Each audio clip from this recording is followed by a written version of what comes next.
Hello and welcome. Let's evaluate this indefinite integral. So we have 7x times the square root of 1 minus 5x squared. And I'm going to use the substitution rule in this case. And to do that, I'm going to have to select or randomly choose a u.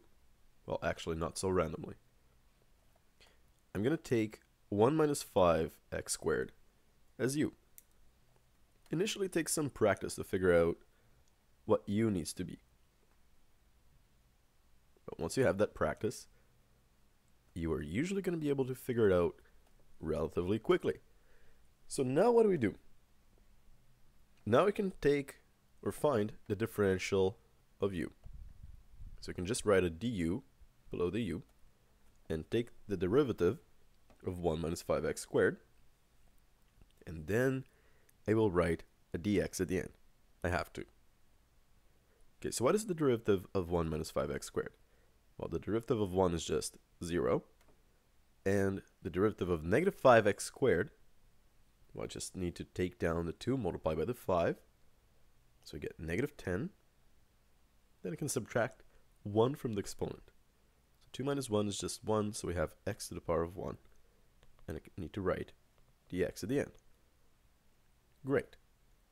Now, what I like to do is that I like to multiply both sides by whatever is multiplying dx.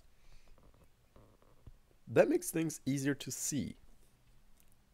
And I'll multiply both sides by 1 over negative 10x in this case. So over here, the negative 10x's just cancel out. Now, I can actually just take this and replace the dx. Okay. No. I just blanked out for a second. Sorry about that. So we have 7x times the square root of u, 1 minus 5x squared is u, times dx, and dx is 1 over negative 10x du. So let's write that over there.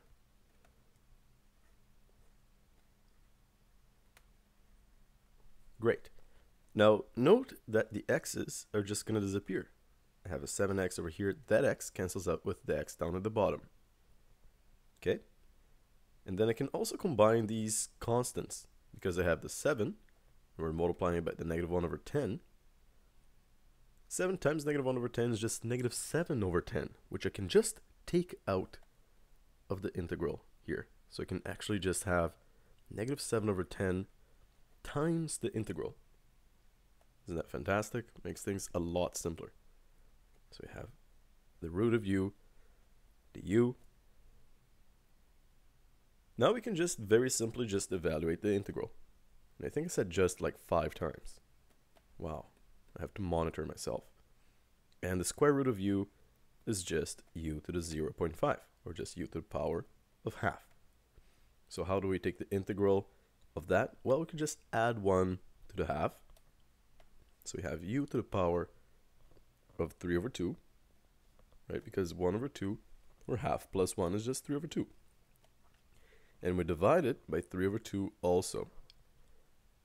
Then we just add a c at the end. Always add the c if we're evaluating an indefinite integral, which means that we have no little numbers here for the integral. If we had the numbers there, that would be a definite integral, right? We're going to take a look at that as well.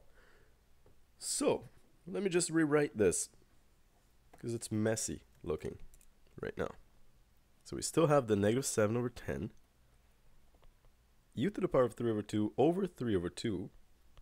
Well, I can actually just multiply the u to the power of 3 over 2 by 2 over 3. I can just flip and multiply. Because every time we divide by a fraction, we can multiply by the reciprocal. So that's equivalent to u to the power of 3 over 2 and 2/3 of that. Great. So now we have 2/3 of u to the power of 3 over 2 plus c. Okay, now we can simplify this slightly. 2 over 10 is just 1 over 5. Okay, so then negative 7 times 1 is just negative 7. 5 times 3 is 15. And we have u to the power of 3 over 2. U I'm just going to replace for 1 minus 5x squared. Of course. All to the power of 3 over 2 plus c. And that's it. Of course, I could rewrite this as negative 7 over 15 times the square root of 1 minus 5x squared to the power of 3 plus c. You can barely see my squared here, but trust me, it's there. That's it. So hopefully this made fantastic sense to you, and good luck with integrals.